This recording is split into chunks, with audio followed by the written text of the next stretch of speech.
joined FOPSCo, the Filipino Online Professional Services Cooperative, is because I believe that this is a cooperative that all Filipino online professionals own, control, and manage. So, the reason kaya po ako sumali sa FOPSCo, kailangan natin ng isang sistema at isang samahan na makakatulong sa bawat isa. This cooperative is a group na pwede silang sumama para mas magabayan sila sa kanilang freelancing journey. Ako sumali dihan sa FOPSCo kasi para makabulig ako sa ato kapwa mga freelancers, and ito talaga ang passion and my mission. I joined FOPSCo kasi for me, lahat ng ginagawa ko sa FOPSCo is a privilege ko siya tinitignan eh. Kasi once in a lifetime in history na bigyan ka ng chance na mag-contribute. Stepping stone na rin to para maabot yung goal ko. The vision of the organization aligns with my personal vision, which is to develop and nurture an organization within Zamboanga City that provides much needed support for our online workers. I joined FOPSCo because the people I've met have the same values, vision, and mission as mine, and that is to provide assistance to those who would like to jumpstart their career as a freelancer. One of the reasons why I joined FOPSCo is because as a freelancer, I think it's important for us to have access to training, whether free or paid. Wanted our individual reputations to have a collective reputation for excellence. I wanted to be part of an organization that would be a pioneer group of individuals who will be working to promote online freelancing here in the Philippines. The reason why I joined this organization is that I saw their mission and vision towards helping all Filipino freelancers. I choose FOPSCo because we learn and grow as a community to help also others. Feel more safe and secure knowing that my knowledge and skills will only come from the most renowned and experienced online freelancers and racketeras here in the Philippines. I joined FOPSCo because I saw the potential growth is not just reaching one's goals and being successful, but there is camaraderie. I am very inspired with their achievements and advocacy in promoting and helping Filipino freelancers. Want to join FOPSCo because of two things. Number one, I want to help freelancers to get a job. And number two, I want to learn more from you. I hope that here we will all grow together. We grow together.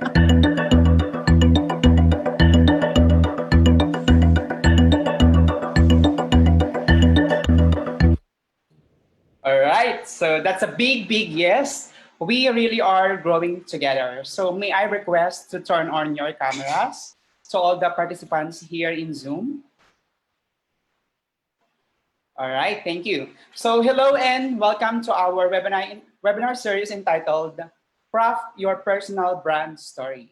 Okay, so again, this training is for our FOPSCo members, DICT graduates, and aspirant freelancers who want to develop, upskill, and explore more about the freelancing industry.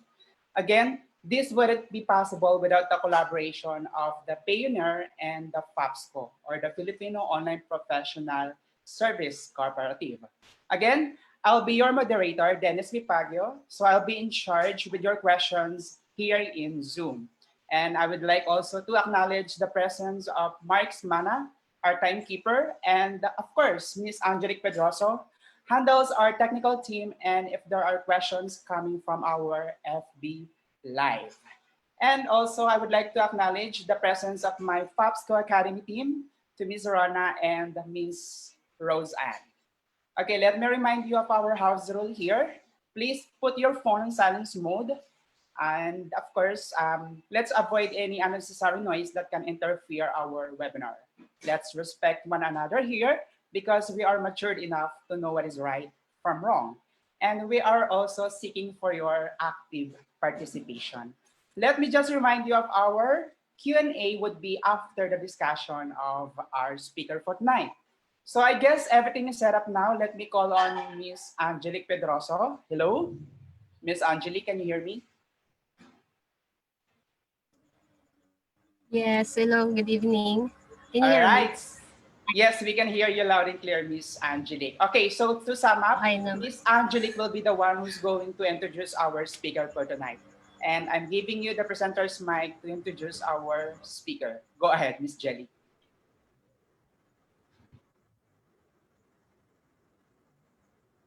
Thank you, Sir Dennis Baguio.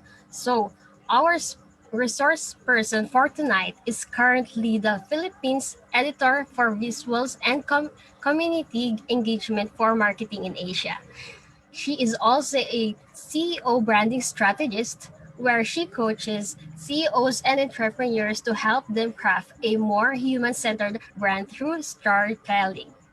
She is armed with a belief that startups and companies must include humans in their narratives to success. She is also a TEDx speaker, a podcast host, and a soon to be author of an upcoming book about personal branding. She has recently started a podcast called Your Brand, Your Story, which she is now being listened in 20 countries.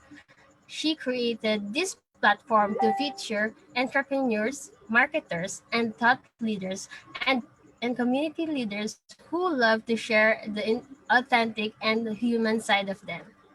As as mentioned, she has an upcoming book while she also calls a workshop in a book and it will be launched within the last quarter of the year.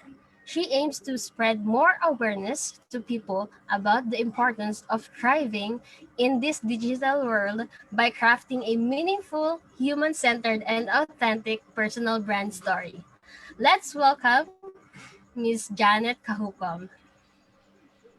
Hello, Jan- everyone. Hello, Yan. everyone. Good Good evening, Miss evening. Jennette Jen. Cajucom. Yes, Sorry, good evening. Thank you again, Jennette. FOPSCo. Thank you, Jennette, sorry. Jelic, and thank you, Hi, Dennis, and to the whole FOPSCO team. This is my second time, and it's always it's a Jennette delight to Cajucom. to join you here for a webinar.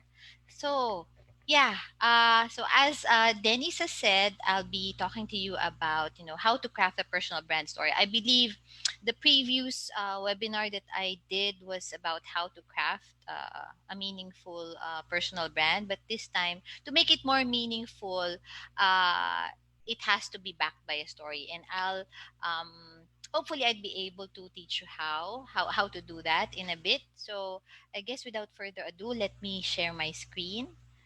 Okay. Okay. Wait lang. All right.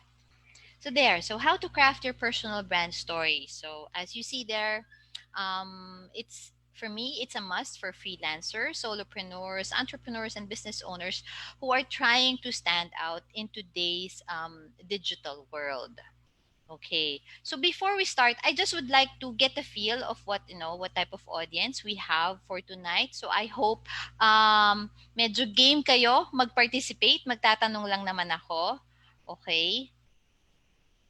So so can you, if possible, can you please comment, I'm a freelancer if you're a freelancer, and I'm in biz if you're an entrepreneur, whether you already have an existing business or plan to start one. And I'm both if you're both a business owner and a freelancer. Okay? So Sir Dennis, maybe you can just let me know kung ano yung mga sagot nila. Will I be able to see it ba? Yeah, I think I can.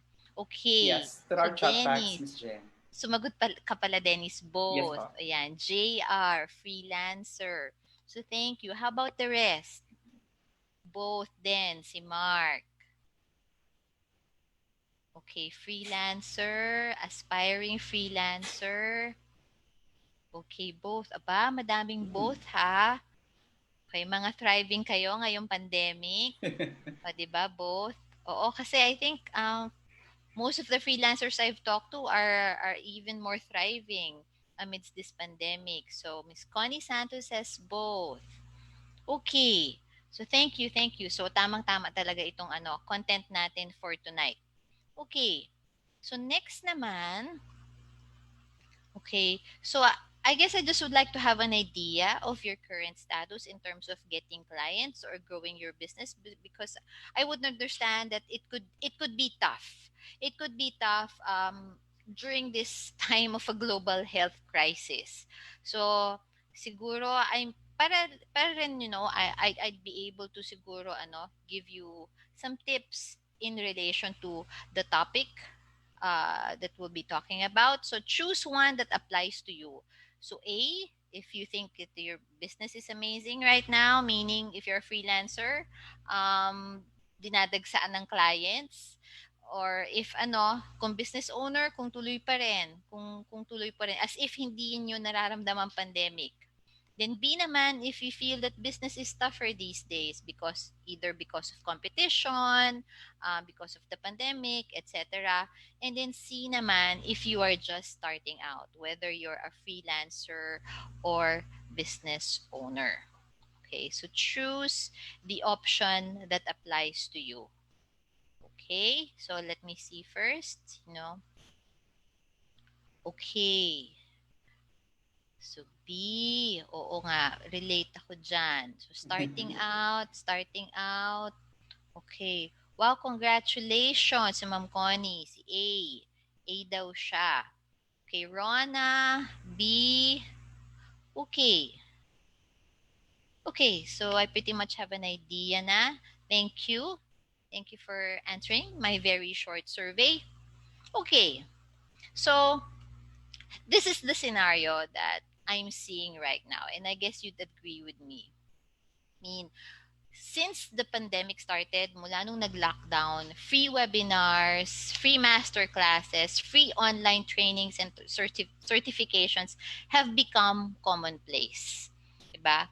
So, parang it maraming tao, they found it a good time to upgrade their skill set habang either wala pang hindi pa sila nakaka-full blast do sa talagang o hindi pa sila nakakabalik sa normal operations na ginagawa nila. So they take advantage of this time to upskill or upgrade their skill set, 'di ba? Because thinking nila not only because they parang they want to make good use of their time, but they also realize that it's a good way to stand out from the competition, especially yung mga freelancers dyan, di ba? I mean, freelancers, parang meron laging bagong freelancer, di ba? Every hour.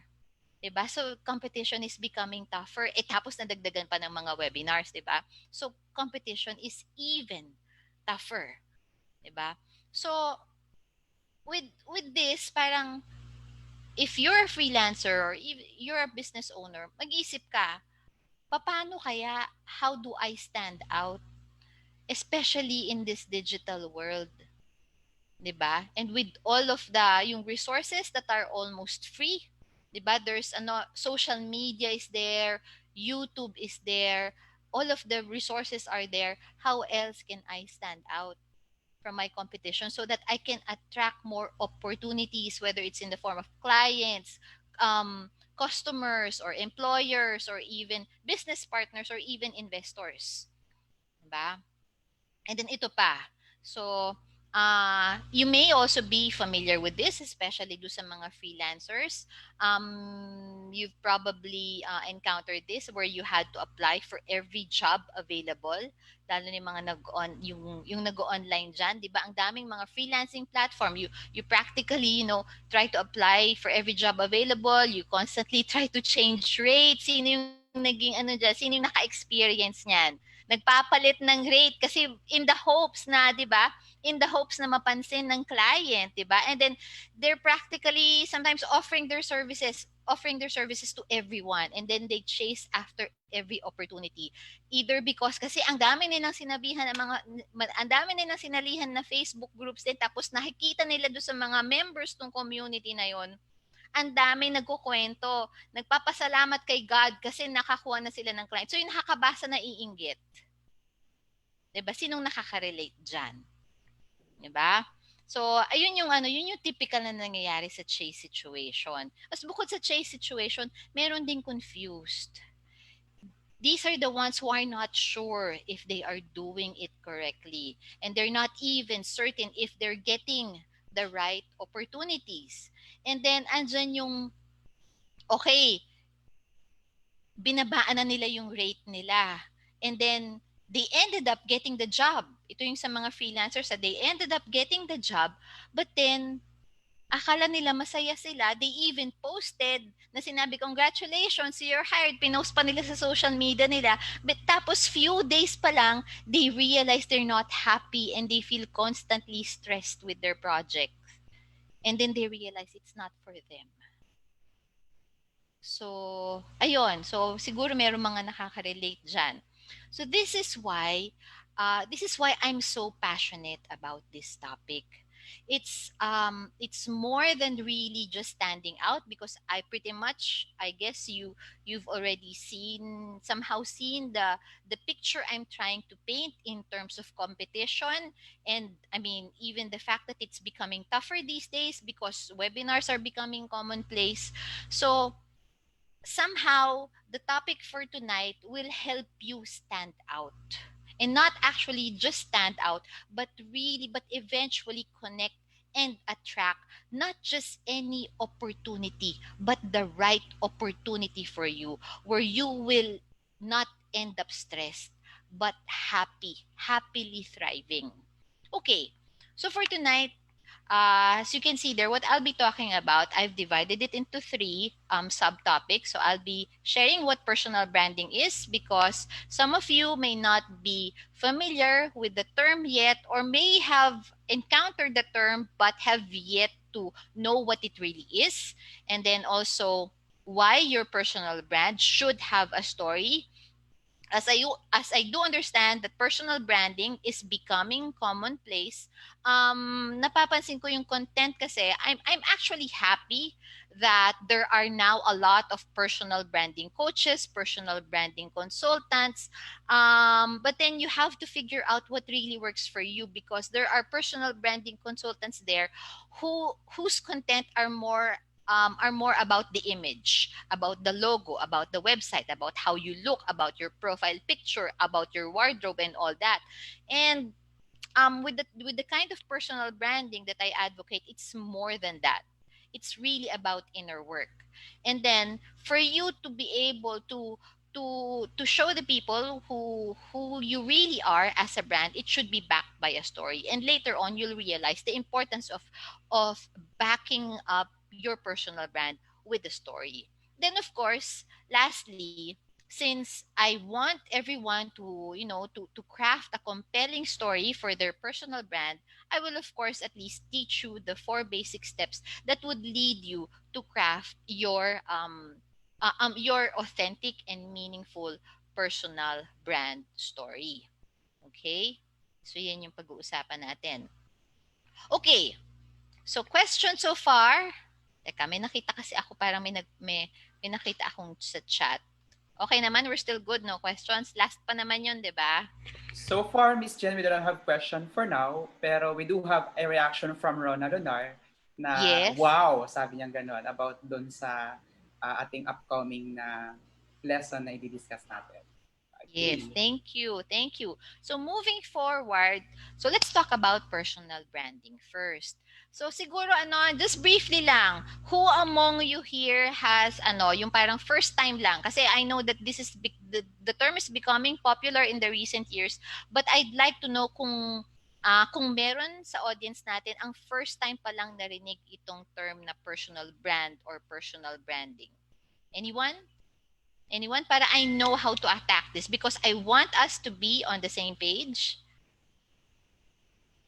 Okay? Okay? So is it the first time? Meron ditong first time? Mukhang ang ating participants, They're they familiar know, na. yeah, they have something or they have, yeah, they are familiar with this personal branding. Okay, good, good. Ayan, Roseanne said, I have heard but not totally clear. Okay, same thoughts po. Okay, thank you, thank you. Thank you at active naman itong group na to. Okay.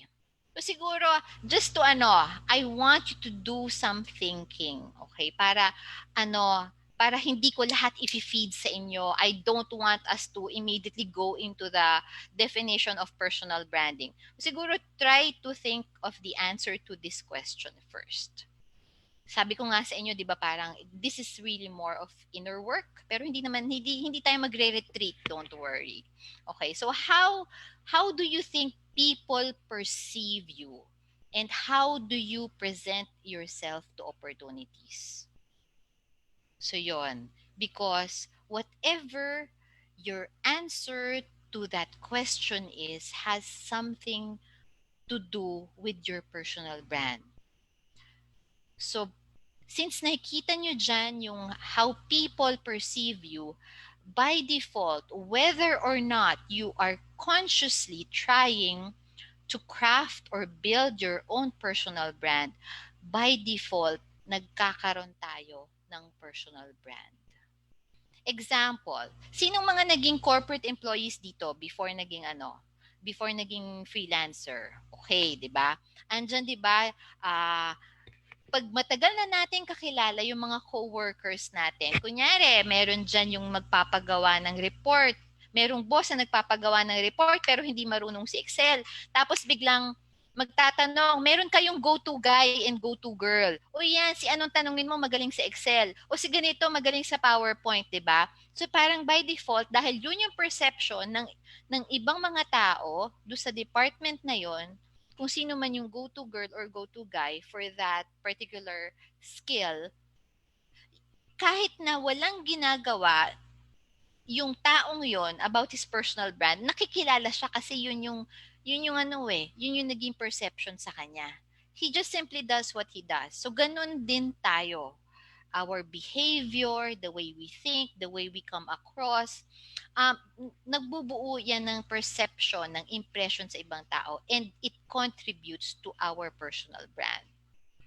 So, given that thought, it is possible, and it's already happening, it has been happening, that people can create our personal brand without us knowing it. So now, my question is, would you rather that people label you or would you rather take control and brand yourself? So you decide which is which. Okay? So now, moving forward, so yan, para medyo mas mas maintindihan pa natin. Since we now live in a digital era where personal branding is becoming more important, I'd like you to try this short activity. May nagsasabi na bawal daw to. Hindi ko rin maintindihan kung bakit bawal mo i-google sarili mo. Paano kung kunyari, di ba, nagulat ka, meron ka palang kapangalan, tapos nakulong pala, di ba? Tapos hindi ka pa aware doon, di ba? So anyway, I just want you to do this quick favor for me. Try to type your name in Google right now and try to see what results would come up.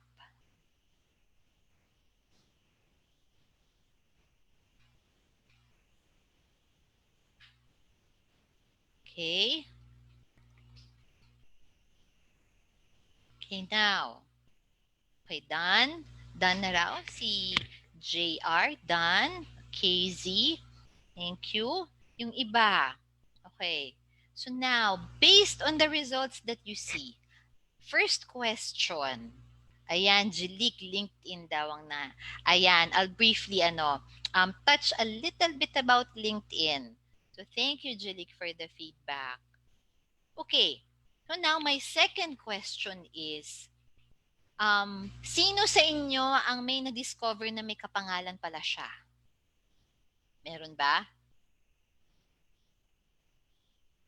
Meron? Wala pa naman. That's good, that's good. O yun, si Dennis daw, may kapangalan. So, I hope naman pareho tayo, meron din akong kapangalan. Mas bata siya sa akin, so ako ang original, 'di ba?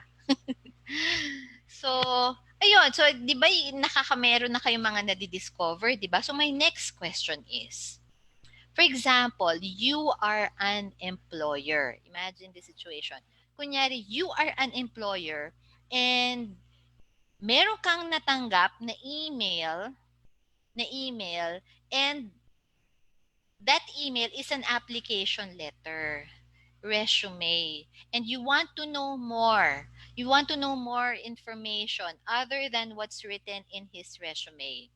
So you go in Google and ang nag-apply ikaw din. Okay. And based on the results that you see, not based on how you know yourself ha. So parang dalawa yung role nyo dito ngayon. Parang employer ka and applicant at the same time. Okay? So based on the results that you see, would you hire you? Would you hire yourself? Honest lang, para we know how to move forward. Okay. So let's see. Sinong yes dyan? Would you hire yourself? Sino rin ang no? And why? Oh, JR says maybe, not exactly, depends on the industry. Okay, just on the results that you see.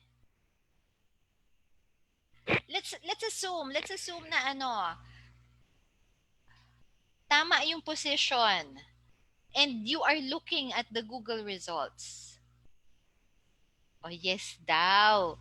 Uy, maganda ang digital footprint ni Sir Dennis. Okay. I'd say there's a good chance. That's good. That's good. And then Casey says, no, because I'm not really that expert on my field. Okay. That's okay. Yung iba naman. Okay, next. Siguro dahil business owner. Okay. Kunyari naman you're a customer and you want to hindi. Hindi. Kunyari you are, meron kang i-hold na event. Meron kang i-hold na event and you're looking for speakers for your event, resource speaker. And then, ikaw rin mismo, knowledgeable ka. Knowledgeable ka dun sa topic na yun kung saan ka pwedeng ma-invite ng being speaker. Now, the question is, would you get yourself as a speaker based again on the results that you see?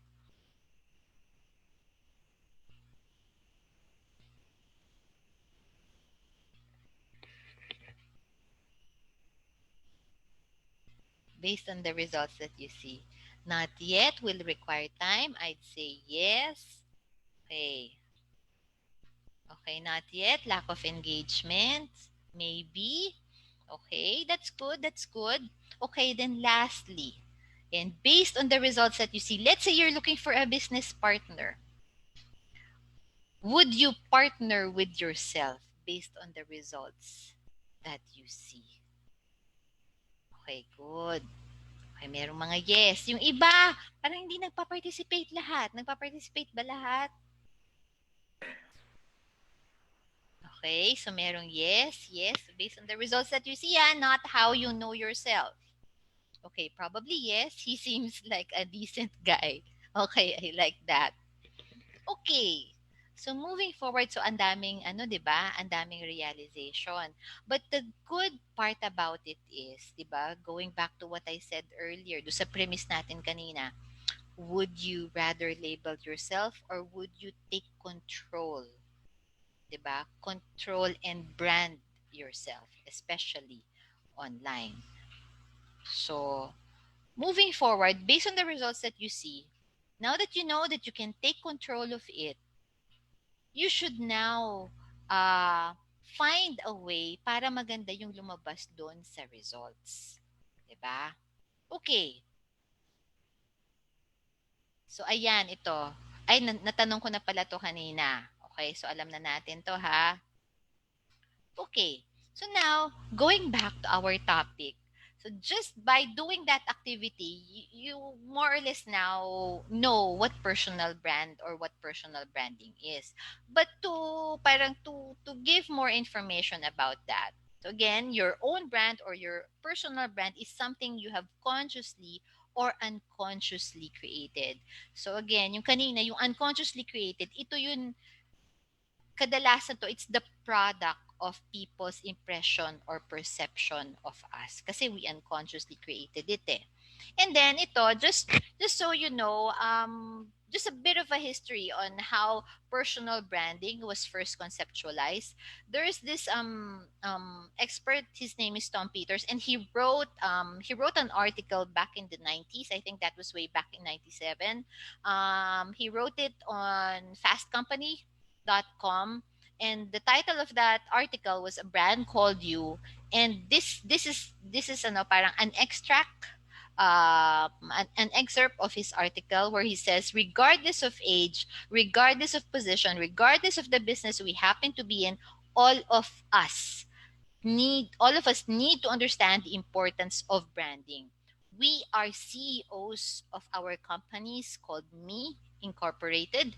That means you have a Me Inc. I have a Me Inc. Sir Dennis has a Me Inc. Jellic has a Me Inc. JR, everyone here has a Me Incorporated by default. So to be in business today, our most important job is to be head marketer for the brand called you. Okay? Ang galing, di ba? And then ito, this is a good insight, and this is one of the reasons why I advocate for everyone to really craft a meaningful and authentic personal brand. It's it's the thought that people would rather deal with people than businesses. A perfect an example that I always give, mga girls. Mga girls, sino dyan yung mga nagpupunta sa salon to have their hair done? Diba? Either to have their hair trimmed, styled, or colored, or pariband. Diba? So, usually, meron na kayong mga go-to stylist. Diba? Meron na kayong mga go-to stylist. And then, what if, ito question ko sa mga girls, pwede rin sa mga boys kung applicable, if let's say you found out na yung matagal mo ng stylist, yung matagal nang gumugupit sa'yo, yung matagal nang nagkukulay ng buhok mo, nalaman mo suddenly na umalis na dun sa salon na yon na lagi mong pinupuntahan at nagtayo ng sarili dun sa malapit or lumipat dun sa kalaban na salon. Would you still go to the same salon? Would you still go to the same salon or susundan mo yung stylist na yon na lagi ng nagseserbisyo sa'yo? Okay? Susundan ko po. I'll follow. Exactly. And Yes. this is particularly true for service-based business. Kasi nga, people would rather deal with people than businesses. So take note of that. Okay. So if you think about it, another great insight that you can extract from here is as long as you do a good job, it doesn't necessarily mean na you have to stay with the company, regardless if it's a big company. As long as you do good work, you are already creating a good personal brand. Okay? So next, so moving on, ito ngayon. So what makes up our personal brand? So as you can see there, these are the basics to make it easier for you. So there's your skills and expertise, then certifications, licenses, trainings, credentials, yada da, yung pampaganda, pan-decorate ng resume natin and professional profile natin, kasama yan. And then of course, kasama rin dyan our passion and interest. Then also our core values and beliefs, kasama yan. At nakikita nyo, yan yung pinakamalaki dyan. And then of course, personality.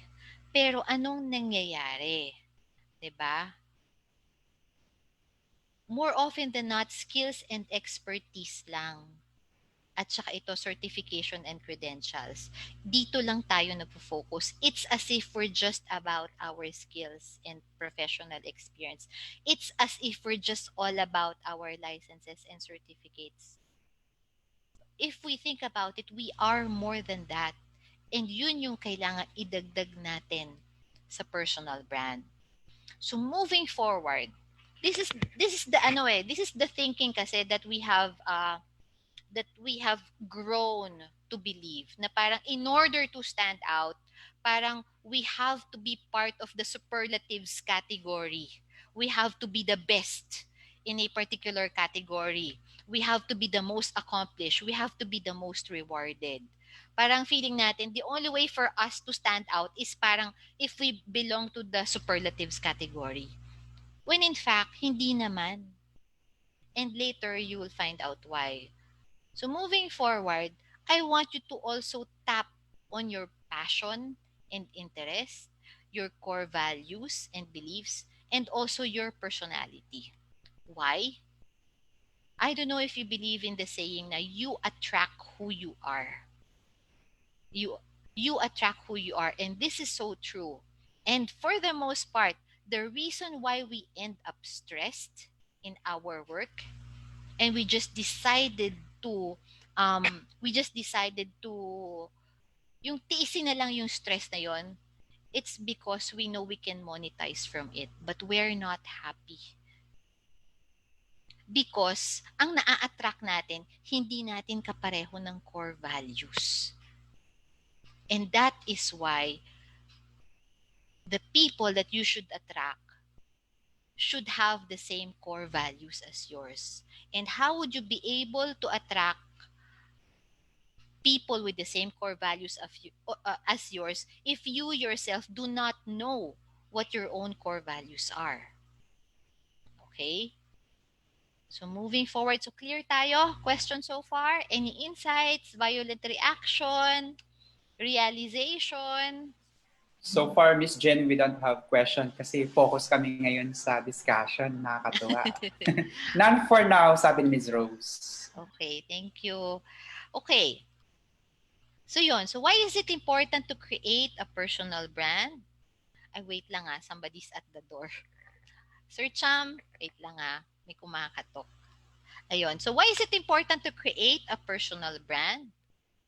So first, so just so you know, it's to cut through the digital noise and stand out from the competition. Dahil nga, ang dami na dyan nag-free webinar. Ilang days lang yan, magki-create na yan ng profile kung saan-saan, di ba? Lalong dadami ang competition. So how can you cut through the digital noise pa kung wala kang personal brand? And to gain clarity, yes, this is one of the important reasons why we need to create a personal brand, not just for others but also for ourselves, and that again is to gain clarity on who we are and not end up confused or confusing the client that we want to attract. And then to attract opportunities, of course, whether it be whether it be in the form of employers, clients, or even business partners or even investors, instead of chasing them. Okay? Ang chasing yung ikaw na lang lagi ang nag-a-apply, ikaw na lang lagi ang nagpapapansin. 'Di ba? So wouldn't it be good kung medyo mabawasan ang pag-chase and have the power to attract through our personal brand? Okay? And then another, of course, leave a meaningful digital footprint that your market can resonate with. So hopefully, now that na-realize nyo kung ano man yung nakita nyo sa Google, nung ginugol nyo yung sarili nyo, madagdagan nyo ng more meaningful na digital footprint pa. Okay? And then last, yan, meron daw. Bibitinin ko kayo kung ano yung last na reason na yan because that's what we'll be talking about next. Okay, so ano kaya yung next na yan? Ito, ayan, bakit ito ang tanong pala muna? Bakit kaya tayo ginugoogle? One of the reasons why I asked you to Google yourselves is not just for you to know kung ano ang lumalabas sa Google results nyo.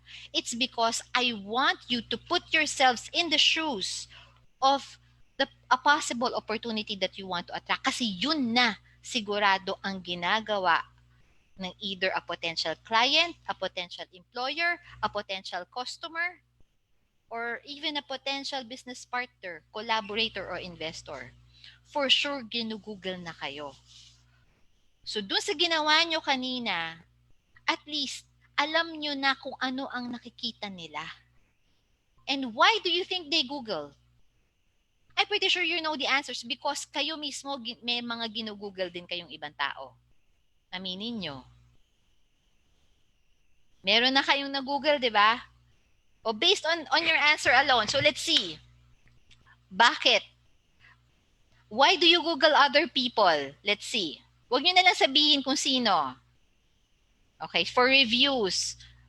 Thank you, Sir Mark. So why do you want to see the reviews? Why would you want to see the reviews? Parang Lazada lang yan eh, di ba? Bago i-click yung add to cart, titignan muna yung reviews din, di ba? For background check, for more information. So bakit? Bakit? Why do you want to see the reviews? Why do you want to do a background check? Why do you want to know if it's fake or real? Why do you want to know if it's legit?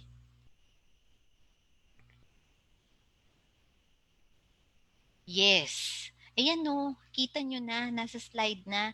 People want to know you because they want to determine if they can trust you.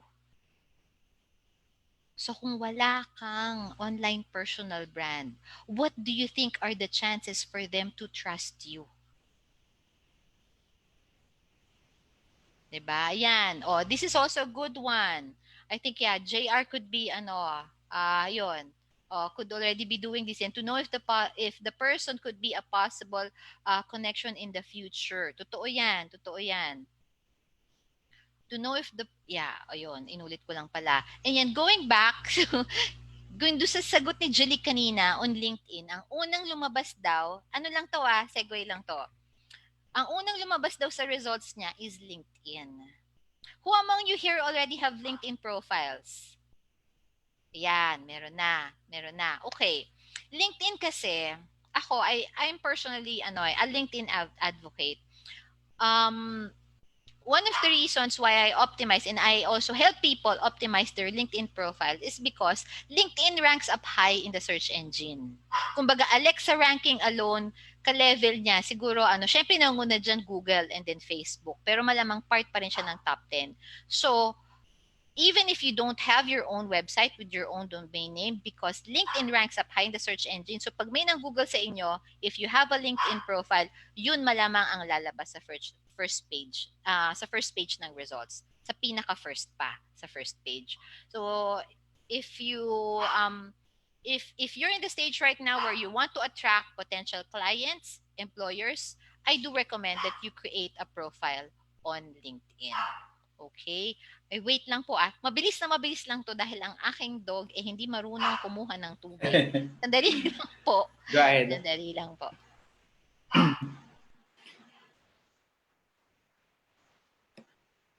All right. So if you have any questions, you may put in or type in your questions in our chat box so that we can ask it later para ma-collate natin or matanong natin lahat mamaya. Because the topic is so exciting and very informative.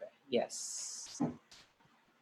And we can have an actual conversation with your questions to our speaker later. Yan, thank you. I'm back kasi nakatitig siya sa kanyang water container at tinatawag ako. So going back, so alam na natin to people Google us because they want to find out if they can trust us, if it's worth working with us, if it's worth availing of our services or products, if it's worth connecting with us. Okay? So now, ayan. Ito, I just want to put that out there now that we know the importance of having a personal brand, of having a more meaningful digital footprint. It's because trust is an important currency in today's digital world. Now, some of you, for those who love consuming content, who love reading content, might have come across the saying na attention daw is the most important currency in the digital world. Well, I beg to differ. I beg to differ because ang sa akin doon, attention, when you get someone's attention, in terms of, the chances of conversion, attention alone would not suffice if you think about it. What would really lead to conversion? And when I say conversion, meaning attracting someone, whether it's in the form of employer, client, customer, or even business partner or investors, is not attention eh. It's trust. Attention is just the starting point. But eventually, when somebody decides to work with you or to avail or to buy from you, ang pinaka ang pinaka decision niyan is based on trust, not attention. Diba? So there. So alam natin yan So now, going back, so yung mga reasons natin kanina on why it's important to create a personal brand, ito yan. Ito talaga si question mark. It's to build trust. Okay? Now, I know trust is something that can only be earned face to face. Okay? Now, I want to be clear on this.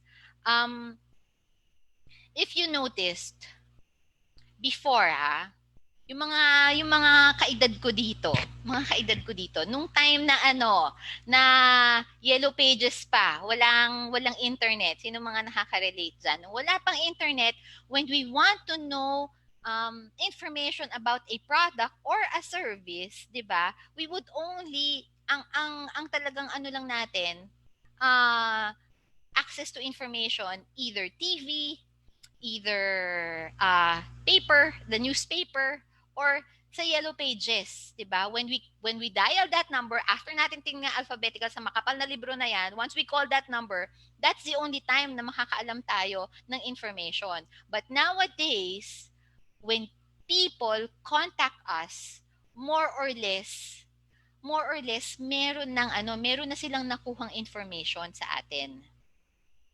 And the reason why they decide to message us, to contact us, or send an email, because they are parang because of the information that they have read about us, they are parang nando na ini-evaluate na tayo. 'Di ba sa marketing funnel, yung journey, lalo na yung mga DICT trainers diyan, 'di ba? Kumbaga, they have gone past the consideration stage. They have, kumbaga, nasa leading towards evaluation and decision stage na siya. So that's the reason why I want you to build your personal brand para kahit papano meron ng konting trust because of what they'll be reading or seeing about you online, rather than having no information online about you at all. Again, there's competition to think about. While I would advise you to put content that is targeted to your audience, it's inevitable that there's still competition to think about. So between you and your competition, si competition mo laging masipag mag-post, masipag mag-vlog, at mag-build pa ng website, bumili ng domain. Ikaw, matagal ang experience mo. 2 decades pa ang experience mo. Kaso, wala kang digital footprint. Wala kang online personal brand. So, sino sa inyong dalawa tingin mo ang mas pipiliin ng client? He will base his decision on what he sees online eh. Diba? So, I advocate this, especially those who have decades of experience professionally. At doon nag-focus. Bring it online. Because you are helping people to decide better by putting yourself online. You are helping your clients decide better if you decide to be found online. Diba? Okay. So again, to earn trust, you need to tell your story. Okay? Now, eto na. I want you to know this time the difference between show and tell. Kasi dito napapasok yung basics ng storytelling. Sino nang may mga ano dito? May mga kids na dito. Diba? Uso yan sa mga kids. Nung bata ako, may pinapadalang pet, diba? May pinapadalang pet, tapos yung ikukwento mo sa class, yung pet mo, just for, for kids, para maturuan ka kung anong what is showing, what is telling. So, ganun din. It's important din pala kahit sa professional career natin, it's important that we still remember the difference between show and tell. Okay? So ito, siguro just to help you recall lang and just so for you to remember the difference between the two. So telling is for just covering the ground. It's merely for supplying information. So basically, your online profile, that's an example of telling. Your your resume, the resume that you send to different employers, even to sa mga business owners, yung website nyo, what you say about your products, that's just telling. That's just telling. If all of them are informative, that's just telling. Whereas, ang showing daw is for making your audience think and feel that they're there with you as if they're part of an actual experience. Okay. Siguro ito, for us to realize, this is a common scenario. Job interviews. Why do you think, despite receiving a 5-star resume, why do you think does a recruiter or a business owner still interview an applicant? Why do they ask the classic questions, tell me something about yourself? Why do you think they still ask the question, why should we hire you? It's because they want to find out how you answer. And more than the skills, diba, kumbaga, kung sasabihin lang natin we're good at Excel, imagine niyo ha, if we just say that we have XX experience in Excel, or pag sinabi lang natin we are hardworking, pag sinabi lang natin we are honest, there is a chance that the other applicants would say the same answer. So what are your chances of standing out kung ganun ka rin lang sumagot? Magkwento ka. If you say, let's say, you're applying for a job, you say that you're hardworking, you're honest, you're disciplined, malamang, these are common words, these are universal words, these are universal traits, especially with Filipinos. Let's say, there is just one job position, 50 kayong nag-apply, tapos lahat kayo sinabi niyong honest kayo and hardworking kayo. Paano ka na naiba sa kanila? Dagdagan mo through your story. Why do you say you're hardworking? Why do you say you're honest? Is there a story to back that up? So now, this is just an example. Inano ko kasi common sa atin. Familiar tayong lahat dito. Yung job interview. The same also applies with personal branding. So there. So you bring them to that, by showing kasi, you are not just informing. You are involving your audience. Sinasama mo sila sa journey mo. So, later on, malalaman natin yun sa different frameworks. Okay, so I hope you stay with me till the end. Okay, so example, ayan, telling, ayan yung profile, yung online profile. This is an example of telling. So, okay siya decorated, but again, think about the competition, malamang ganito rin sila. So, how will you stand out? So, you find a way, actually, if you think about it, by coming up with your story, you not only stand out, you increase the possibility of connecting and eventually attracting. Because we all know, even from the beginning, stories connect people. So make stories work and give results for your personal brand. Okay? So ito. So imagine this. If the digital footprint for your personal brand is just all a list of skills, experience, trainings, and certifications, or perhaps even your core values, kahit nilagay mo pa dyan na, I'm authentic, I'm yadada, I'm dependable, I'm transparent, whatever, whatever. I advocate yung parang saving the environment, meron ka pang ganon. So, but then what do you think are the chances that a client will contact you kung puro telling lang? Okay? So think about that. Okay.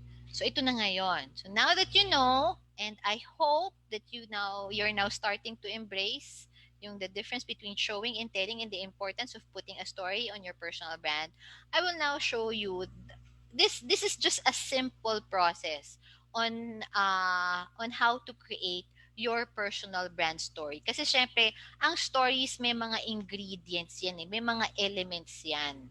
And what we will try to avoid, kasi ang kinagisna na nating way of storytelling, magkukwento tayo mula nung pagkabata, yung tipong, my name is Juan de la Cruz and I live in ganito and I grew up in ganito and I went to school in ganito.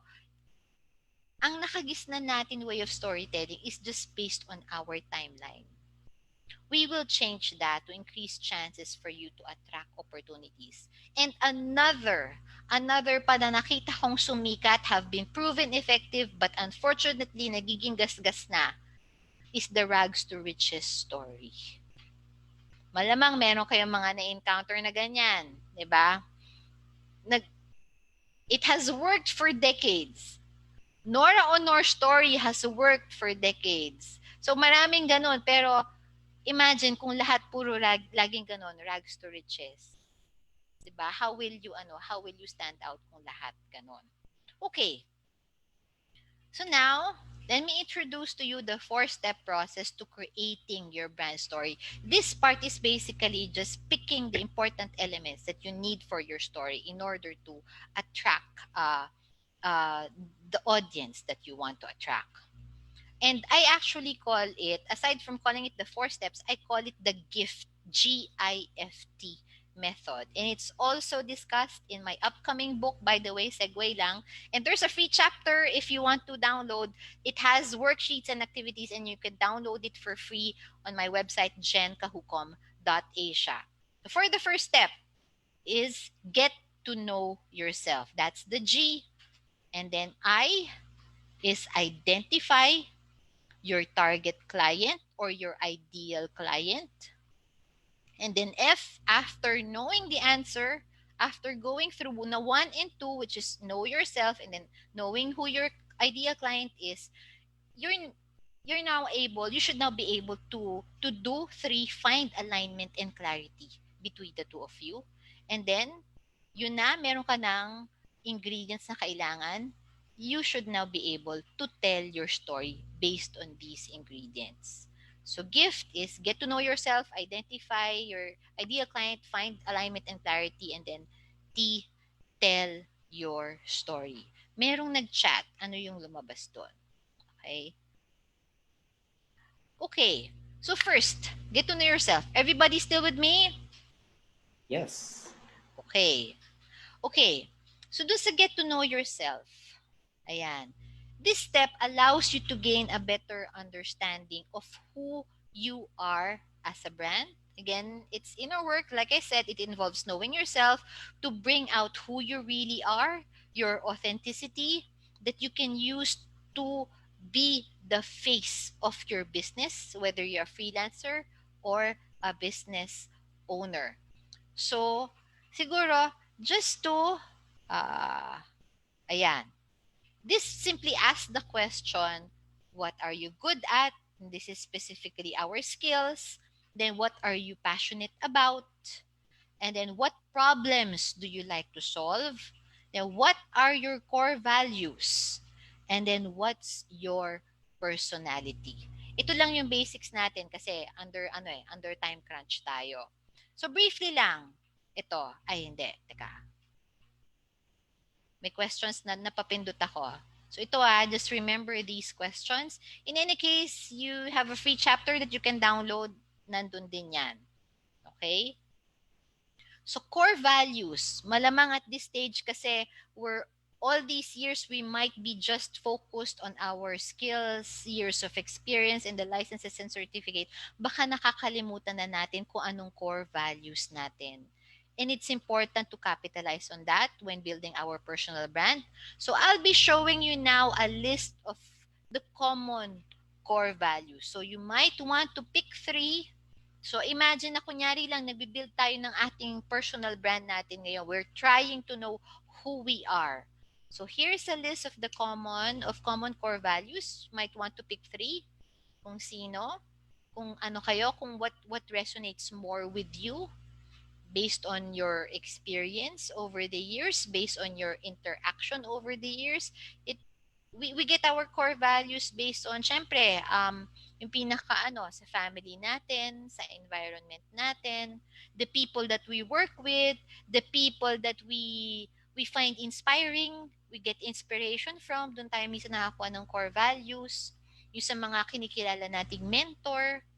And then it's important that you know this because we mostly base our decision on our core values eh. So try to pick three lang and siguro share lang sa chat to make it to make it more interactive. Okay?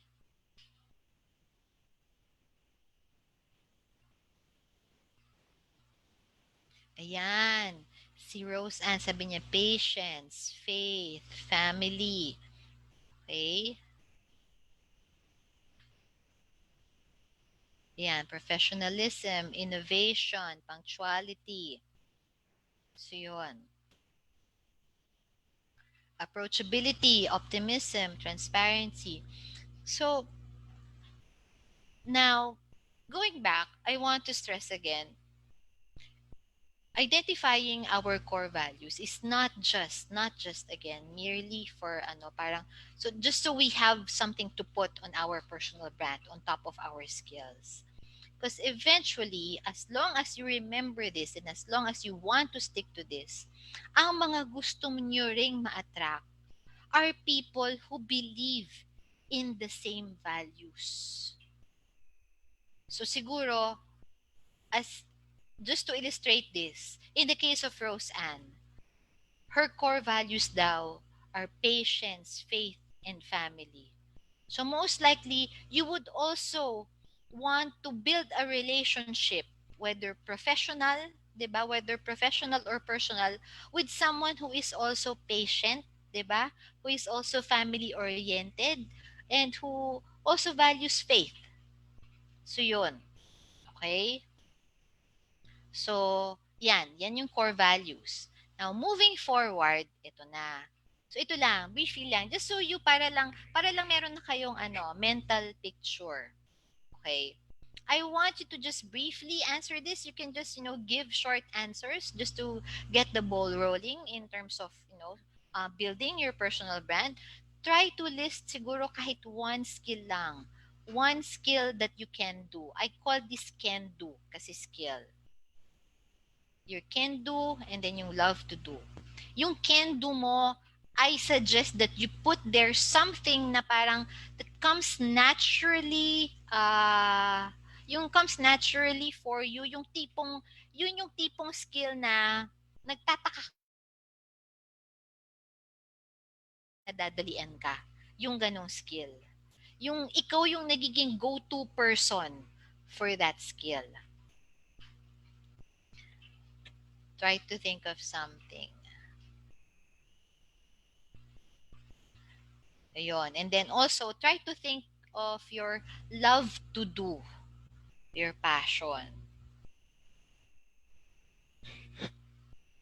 For all you know, baka ngayon yun na ma-discover kung anong magandang service i-offer eh. Kasi the point of this activity is for you to find if there's an intersection between your can do and your love to do. Because for all you know, especially those who are just aspiring freelancers, for all you know, kung hindi nyo pa alam kung anong skills ang i-offer nyo as a freelancer, this might just pave the way for you. Yun. So, can do and your love to do. what you're passionate about.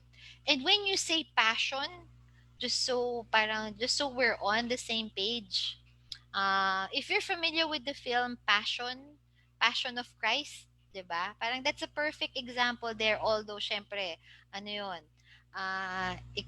Extreme 'yun, but what I mean by passion, kasi we often misconstrue passion as something that we love to do lang, kasi pero hindi natin alam kasi pala nauuso siya. Well, it brings joy to our heart, yes. But then, passion even to the extent na kahit nahihirapan ka, kahit hindi ka kumikita doon, you would still continue doing that. Yung ganon klaseng passion. You would still love to do it. Even if, hindi ka kumikita. So, yun. Especially if that passion is solving a problem for many people.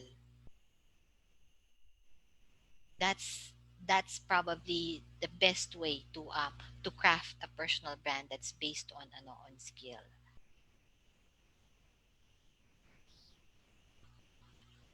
Ayun, I love to share my knowledge with people. Okay, have meaningful conversations. Thanks for sharing. And then next, ayun, balikan nyo rin yung core values nyo. Kung ano yung pinik nyo dun na tatlong core values do sa list na pinakita ko kanina. And then, so yun. So, alam mo na yung can do mo, yung love to do mo, yung core values mo, and now, yung personality. It's important for you to know your own personality. I know there are a lot of personality tests out there. Meron yung DISC personality, DISC. Meron din yung Myers-Briggs test. Meron din yung 16 types. Pero we'll make it simpler this time. It's there's a personality test that was conceptualized by Dr. Taylor Hartman. Later on, after this webinar, you might want to get more information about him. He conceptualized this color code personality test. And in his TED talk and in his book, you'll find out that there are four types of personalities daw based on color. Merong red, merong blue, merong yellow, merong white. So parang apat lang daw. Apat lang daw. And you might want to take the test on colorcode.com if you want to find out what your personality is. And but just briefly, just so you know, since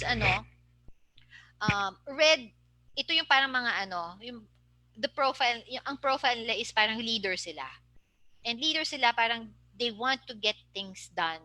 Parang but then medyo sila yung they want to be in control. Kasi nga leader ang profile nila. But the good side about them, even if they want to control things, if let's say things aren't done for them the way they expected it to be, they don't dwell on it. They just move on. They just move on. Ang mga blues naman, blues personality, actually, just to share with you, and for me to be authentic, I'm a blue personality. The blues naman are the more caring, the more nurturing, but then they want things done on a certain way, at a certain manner. Tapos yellows are hardly stressed. Yellows are hardly stressed because they are the cause of stress. They are the cause of stress kasi they are they are the ones who are carefree, very optimistic, yung charismatic, yung ganun, they love being with people, so ganun mga yellow. Ang white naman, sila yung mga peacemaker, walang masamang tinapay sa kanila, but they always come up with yung very logical, they don't take sides. Yung mga white people, they don't take sides, they always come up with the logical answer. They're not the type who would actively, nung mga bata sila, they're not the type na who would actively raise their hand when they know the right answer. They would just be passive. But then when you call them to give the answer, they will give the best answer. Ganun yung mga whites. So if you want to find out what color of personality you have, check out colorcode.com. And then once you find the answer, pagsama-samahin nyo siya dun sa previous nyong answers. Okay? So pretty much, and that's how yung basic lang on how to know about yourself to accomplish the first step. And then now once you've done that, it's now time for you to identify who your ideal client is. Kasi alam mo na yung kaya mong gawin eh. So basically, in terms of problem and solution, you already know the solution part. So it's now, ang hahanapin mo kung ano yung problem, kung sino yung may problem na kaya mong isolve. Okay? And this is why the reason why I put this on number 2, um, there may be, there may be someone or some of you who's listening to this webinar right now. You might have heard that school of thought na ang first step is always to know first, to know your ideal client. And for the most part, a lot of those who are just starting out, whether they're in business or they're just starting in branding or they're just starting in marketing, struggle with this. Kahit na meron pa silang parang avatar worksheet. They struggle with this because they don't know who they are to begin with. They don't know themselves to begin with. So imagine, parang answering the question, parang, how will you know? How will you know who to serve if you do not know yourself to begin with? Which is why step 2 ito. Identify your ideal client. So this simply answers the question, who exactly are you trying to help? What industry or niche are they from? Real estate ba yan? Construction ba yan? Sa wedding ba yan? Sa creative ba yan? Anong niche? Anong specific? How well do you know them? And what problem do they have that you can or want to solve? What are their pain points? What are their challenges where you can come as a solution? Okay? And then, eto na ngayon. Another activity. So, briefly lang, if you can answer these questions. So, just put in there parang what industry and niche ng ideal client nyo, yung client nyo na gusto nyong ma-attract.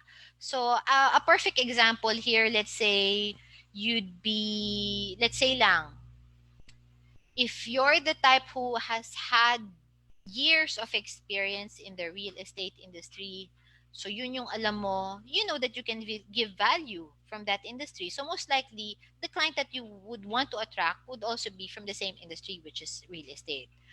That's just an example. And then, what are the problems and pain points that they have? And ito, what are their core values and their company culture? Pwedeng ano to, pwedeng pwedeng core values and company culture or core values or company culture. Because, syempre, if we have not, if this is our first time to identify who our ideal client is, we might not have the answers on the last two.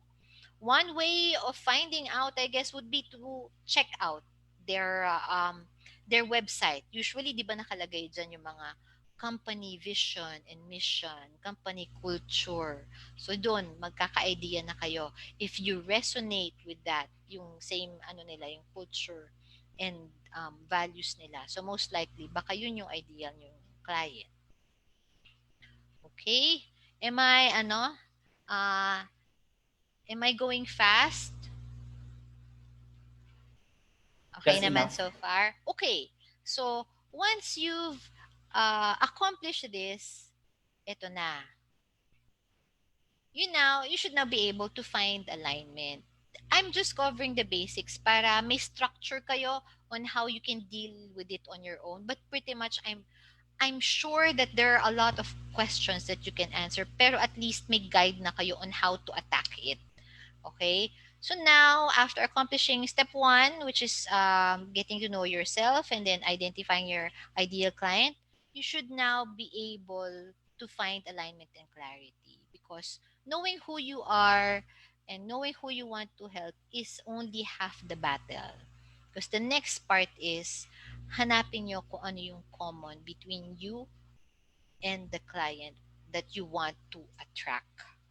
Okay? So, for us to put into practice and for us to know how to do this process, again, I've just created something. It's basically a consolidation, a combination of what we did on step 1 and then what we did on step 2. So, pagsasamahin nyo lang. So on the first side is your client, and then to find the alignment, andyan yung mga parameters. So ano yung pain point nila that can be answered by your skill or service? Diba? And then, anong industry or niche nila, and then ikaw din, and kung ano yung core values nila, and ikaw din, so yun, same din lang. So, ganun lang. Just so, para lang may structure na, may mental structure kayo. Okay? In crafting your story.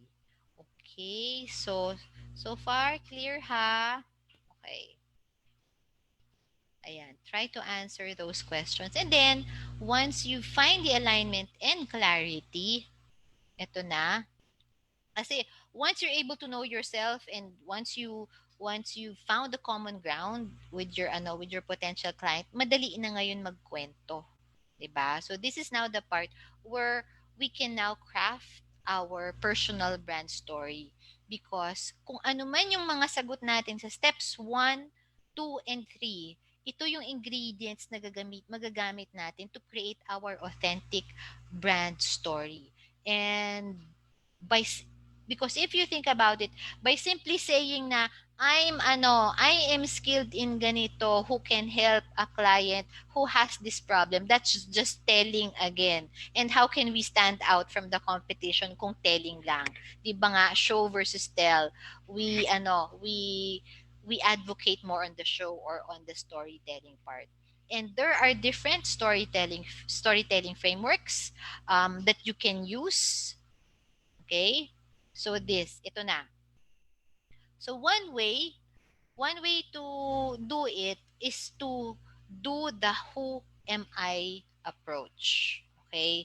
And when you do the who am I approach, or when you do the who am I framework, this is not merely about talking about yourself, yung business titles mo, yung achievements mo, credentials, but more about your stories, about your core values, your beliefs, and authenticity. Dito kayo pwedeng magkwento ng origin story nyo. Okay?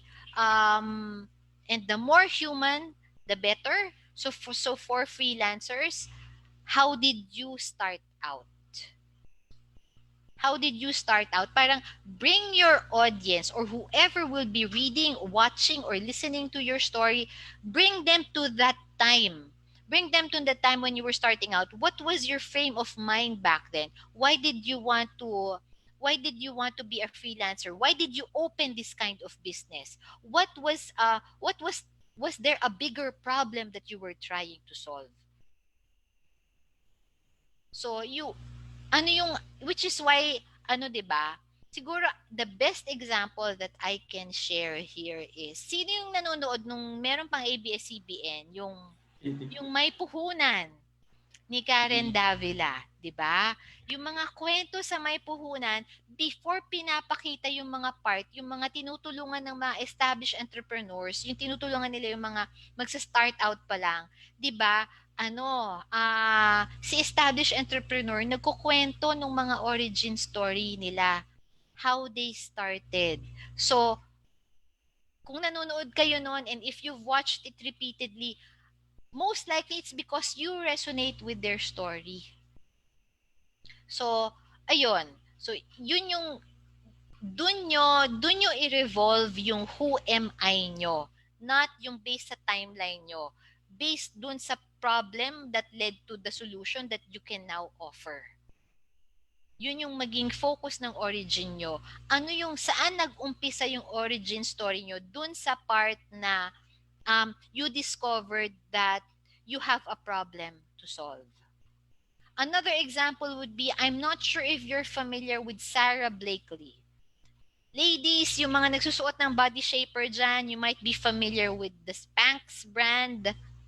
Spanx, diba, uso yung mga body shaper, lalo na yung yung para magmukhang payat, para maipit yung mga curves, 'di ba? Yun yung body shaper. So Sarah Blakely created this product called Spanx. You might want to check her out. The reason why her origin story really worked, and believe she was just back then, before she became this billionaire because of Spanx, she was just selling fax machines. Yun lang ang buhay niya. But then, one day, she discovered she had a personal problem to solve. She just wanted to wear white pants. And she wanted something to wear na para masuot niya yung white pants na hindi lalabas ang curves niya, pero wala pa rin babakat. So yon. So she discovered na yun na nga, she discovered the right material for her product, and apparently by solving her own problem, she was able to solve the problem of billions of women around the world through her product. So that is something that is also one way of approaching it, especially dun sa mga business owners natin ngayon who are selling products. And ganun din naman, it's still applicable with the services. What led you to offer that services? What led you, kasi the point here is you want to be known, especially for freelancers, you want to be known for a specific skill. And rather than saying na I am good with this, I have XX experience in this, I am certified in this, I am the top freelancer in this, instead na ganun ang approach, you tell a story instead. You tell a story instead. And there are other ways then that you can showcase that. We'll talk about it right now. So yon. So question so far. So who am I? We're good, ah? We're good. Okay. Okay, so next is why do I do what I do? Ayun, it's parang same din siya actually. You can combine it with who am I. This is sinegregate ko pa rin siya, why do I do what I do, in case you don't want to go to the who am I part, your origin story. You can simply say yung why do I do what I do, because simply put, if it resonates with your target audience, if you answer this in a way that that appears na nagsosolve ka ng problem, if you're solving, especially if you're solving a bigger problem that is affecting many, so this is also a good approach to use. And then third, what's my visionary story, because you might be seeing a bigger picture that majority can see. Meron ka sigurong vision dito, especially do sa mga gustong may do sa nag-own ng startups, or who are planning to build their own startups. What is that vision that you see? You have to share that story, because for all you know, baka hindi lang clients ang ma-attract mo, pati investors. 'Di ba? And then lastly, educational or process story. I say educational, this is not in the context of academics or academe. It's educational in the sense that you are educating your target audience or ideal client on how you go about the process in terms of your products or services.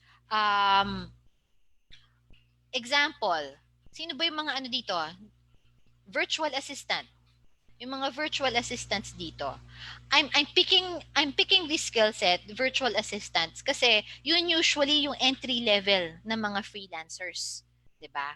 Yun yung entry level ng mga free, and because entry level siya, you can just imagine that the VA industry is pretty saturated. So I'm just trying to help out how virtual assistants can stand out and attract opportunities even if they are just starting out. So one way to stand out is by sharing a story of of your process, because if you think about it, if you put yourselves in the shoes of your potential client, alam natin na a client, the type of client who would want to hire a virtual assistant are those types of clients who are overwhelmed. Yung tipong lahat sila yung gumagawa, kaya kailangan nila mag-hire ng virtual assistant para ma-unload nila yung burden nila. So a process story will come in handy as a virtual assistant kung pwede mong ikwento yung process, how you go about, let's say your core strength is admin. What is your process when you do admin? Ikwento mo yung pag-organize mo. Ikwento mo how you systematize things. Let's say you're in customer service. What is your process in customer service? Because imagine, if kung meron kang, if you back this up with the process story, you get to stand out against other virtual assistants who merely list their skills lang on their online profiles and on their resume kasi may kwento ka. So, ikwento mo yung process mo. And while I just shared with you 4 types of storytelling frameworks for your personal brand, you can actually combine this. Example, yung who am I nyo, pwede mong i-combine yan with a process story. So, ganon. Then, yung who am I mo, pwede mo rin niyang i-combine with a visionary story. So, ayun. So, pretty much, it depends on how you attack it. This is not a storytelling webinar, but at least you now have the important ingredients to get you started, the important ingredients and framework. Because that will increase your chances on resonating with the audience that you want to attract.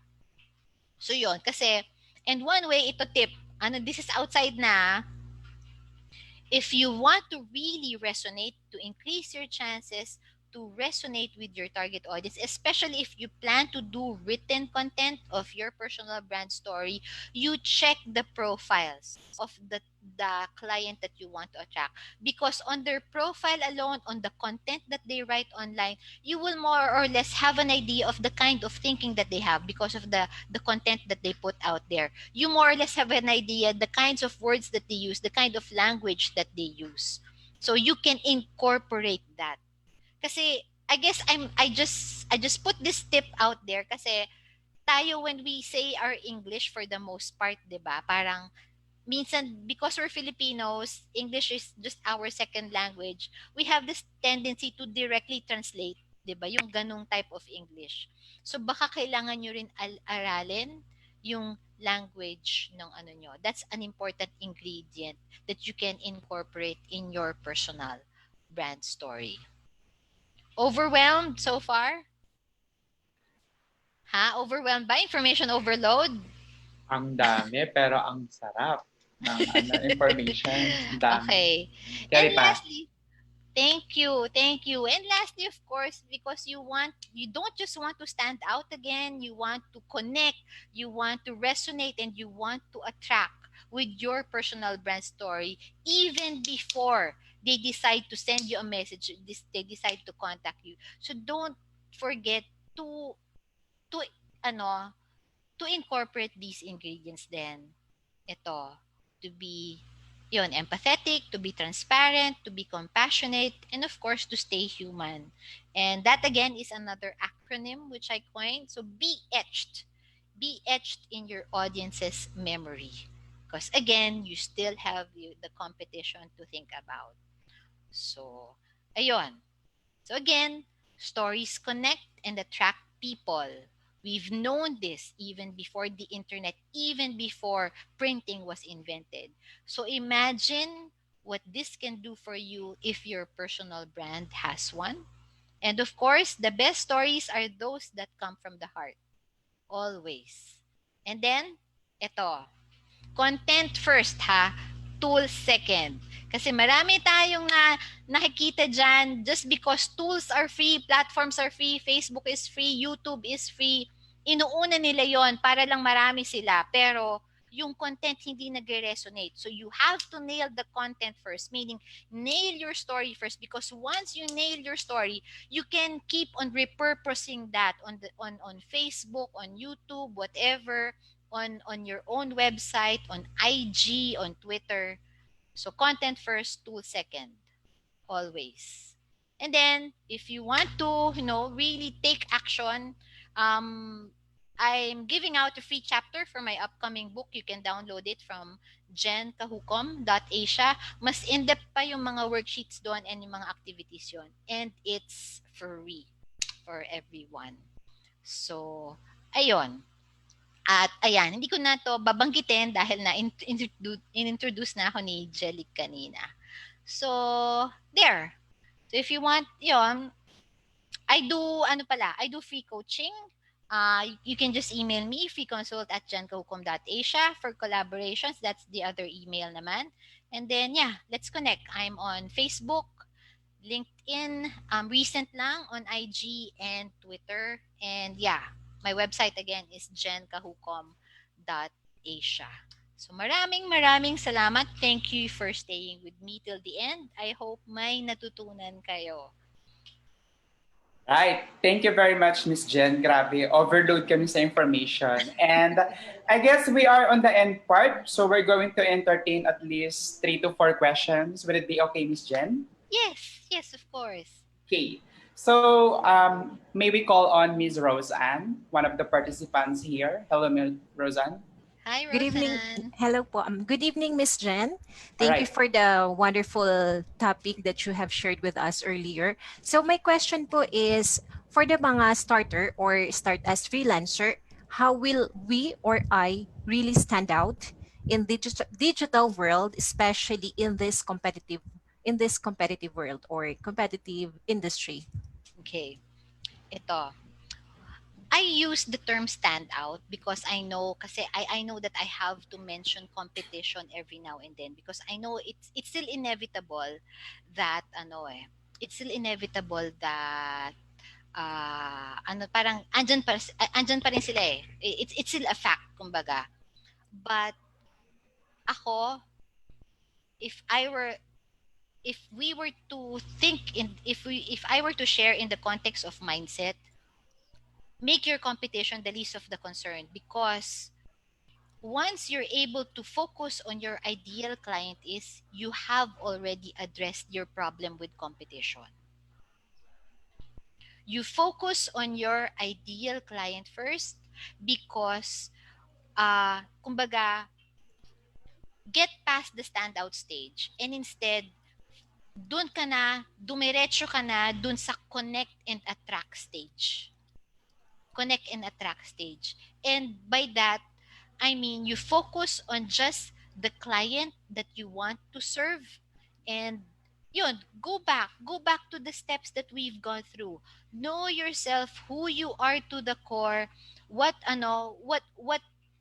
skills you have that you're naturally good at that you can monetize on and then find that right client who has that problem that you can solve and then just go from there and then I understand the fact to stand out kasi baka wala ka pang digital footprint.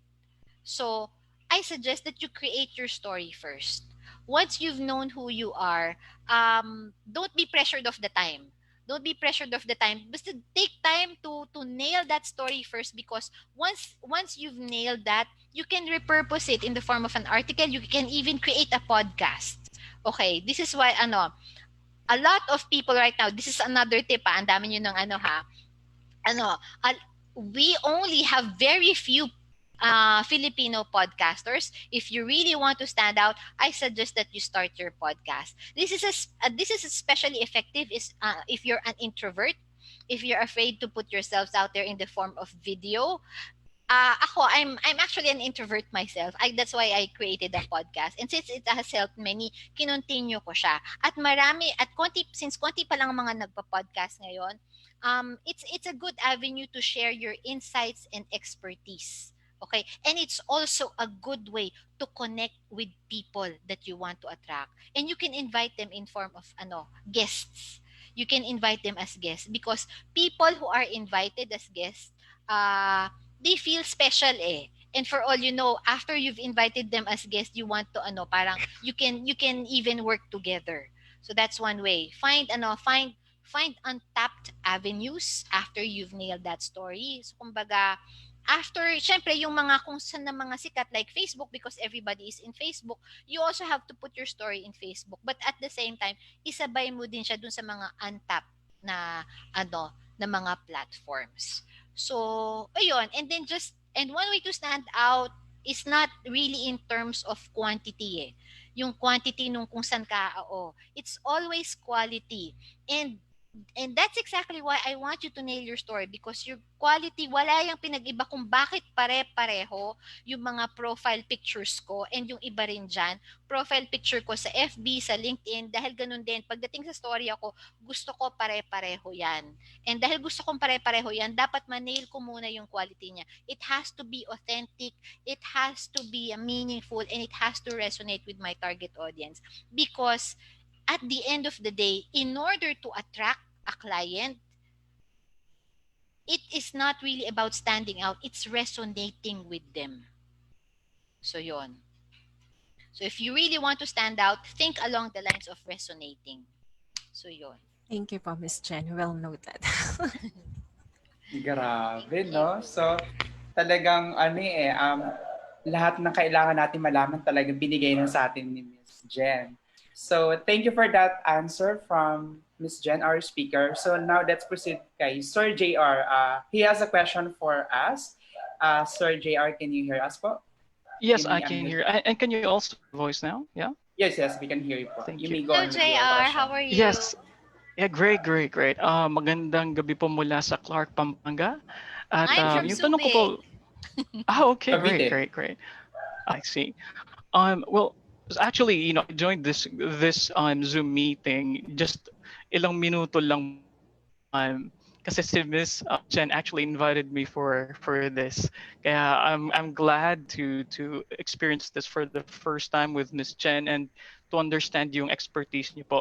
My question would be quite broad. The first question would be, sa inyo pong experience, Miss Jen, ano yung mga advantages at siguro sabihin natin mga strength ng isang Filipino sa kanyang digital footprint. So yung sa observation niya lang, ano yung mga parang strength natin na we appear say we appear more marketable, sa mga foreign clients for example. At ano naman yung palagay mo sa with your experience yung mga mistakes na ginagawa natin sa pag-leave natin ng digital footprint for most Filipinos. And then my second question, if it's okay, the second would be, kasi po nasabi nyo kayo na miss about consistency in your photos, for example, like LinkedIn, Facebook, YouTube, it's the same. Ang gusto ko pong malaman, paano niyo po minamanage yung pagkakaroon niyo ng Facebook avenue for your private life compared with your Facebook for business purposes? Like, how do you manage that? Because personally, it's difficult for me to manage. Kay parang isasasabihin ko ba to because this is my personal, or hindi kasi I'm a public figure, something like that. So that's my question. Yeah, dalawang Yeah. question. Sige, I'll go with the second muna ha. Kasi yun yung yun yung meron ng sagot sa utak ko ngayon. I know it could be tough. Personally, parang it has also been a challenge. It has also been a challenge for me. As a matter of fact, I mean, I'm pretty sure you might also find out about this, or you may have already found about this. I have when I struggled, inisip ko nung una to create another account. Until sabi ko, heck, I just have to, just make known yung parang yung make people know about the two accounts. It came to a point when I realized that everything boils to intention. Parang ang sa akin, you would see in my own personal account na I share publicly events, parang important events in my life, even pictures with my dog. And ang sa akin, it's all right for me to see, kasi ang sa akin, I don't think people would take interest in my dog. Hindi naman siguro kakidnapin yung dog ko. Parang yung meron akong ganung thinking. Parang it's like, my reason for putting it out there, parang I know I would be fooling people if I just show my professional side.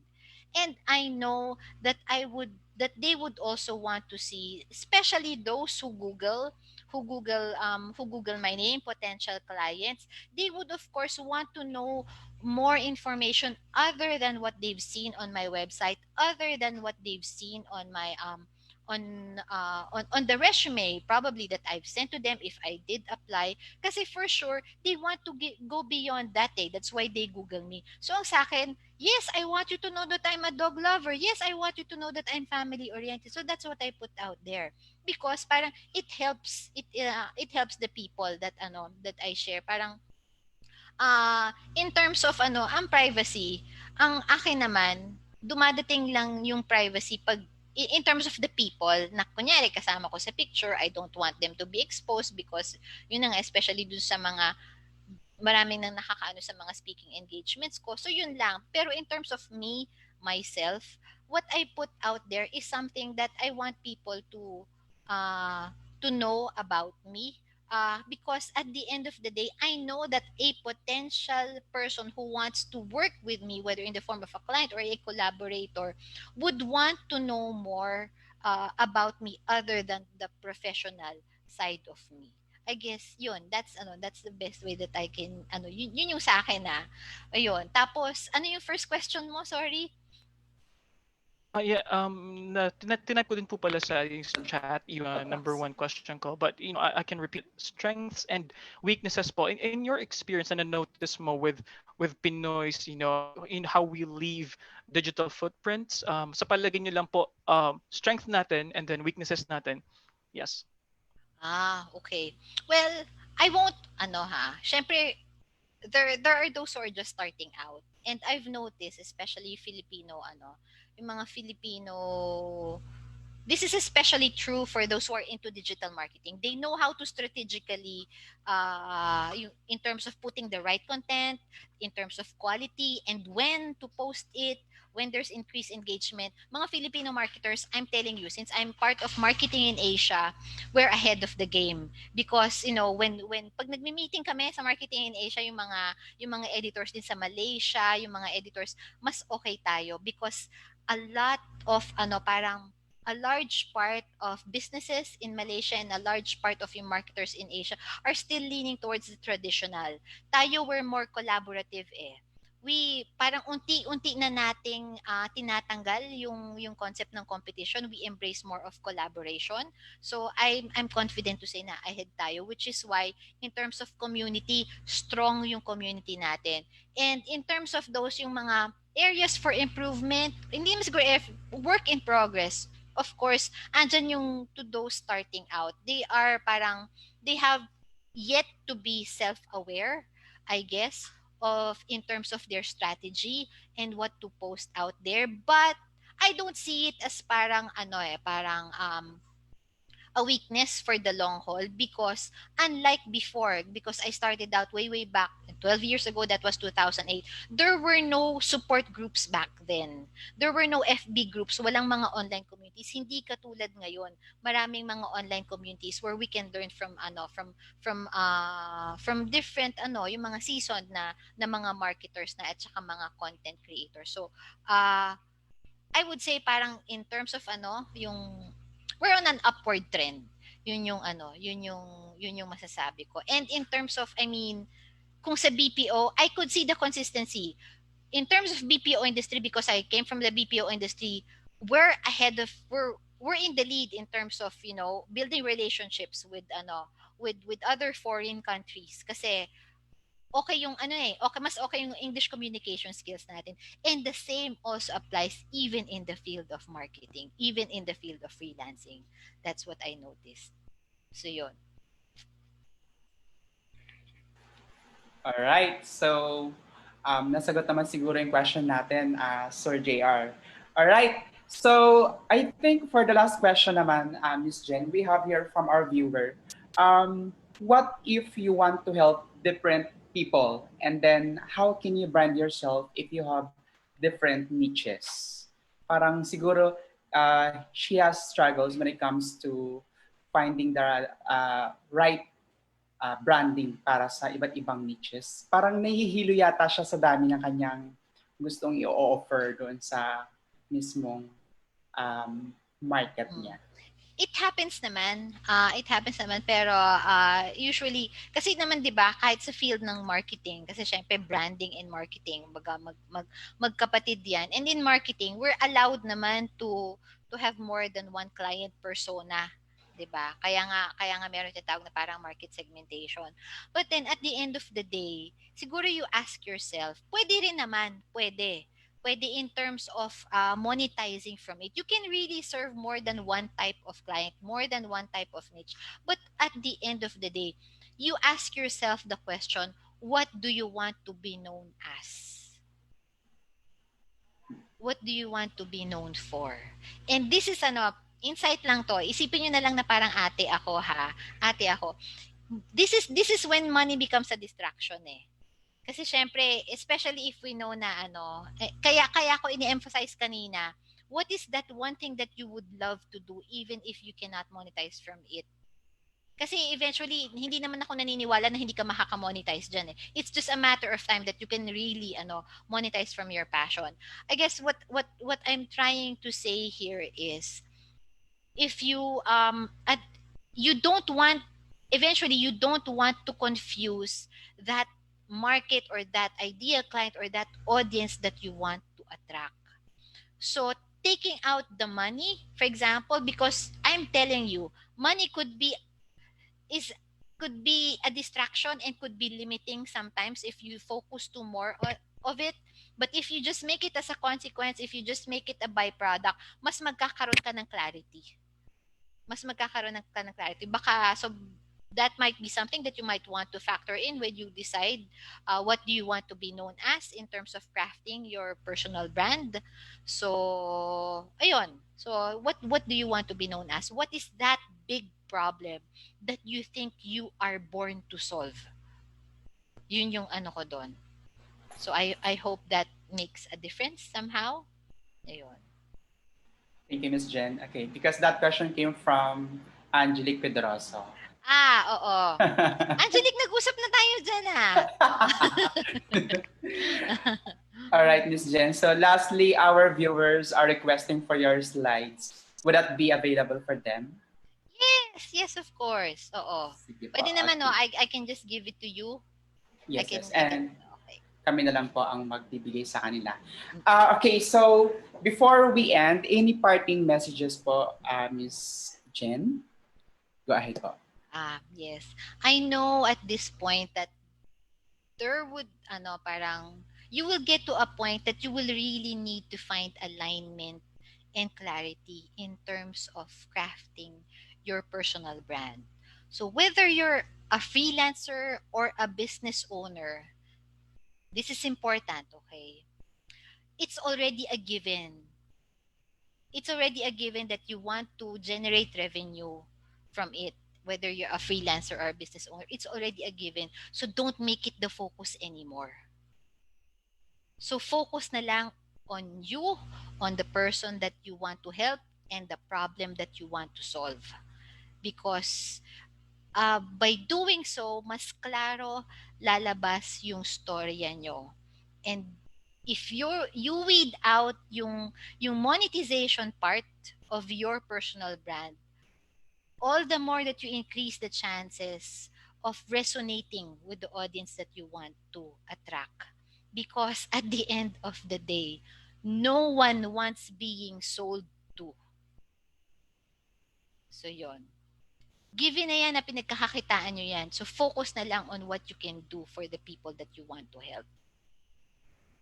Okay. So yun lang po. Sana nakatulong. Nakatulong po na malaki. Alright, Miss Jen, please let me share my screen po. Ay, sige, stop ko na siya. Oops. Ay, teka. Ayan. Okay. So before we end this session, let me share my screen.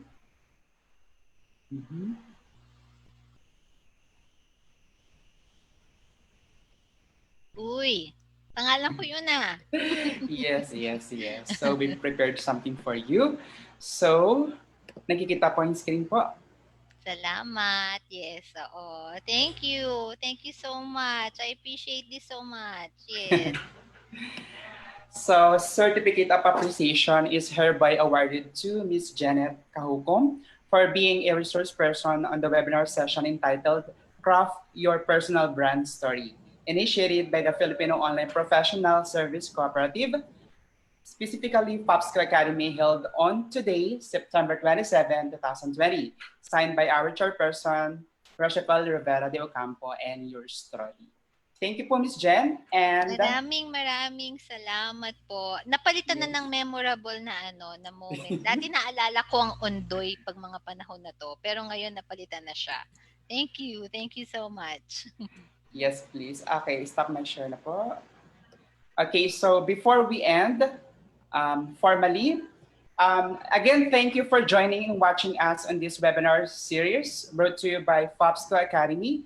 So please make sure to subscribe our FOPSCo YouTube channel and like our FOPSCo FB page para hindi po nyo ma-miss ang ating mga upcoming webinars. And if you found value in this show, so we would appreciate if you're going to share and mas i-share pa natin sa iba para mas marami pang makaalam na we are giving free webinars sa lahat ng mga aspirants, freelancers, DICT graduates, and yung gusto talagang i-pursue yung ating pagiging online professional.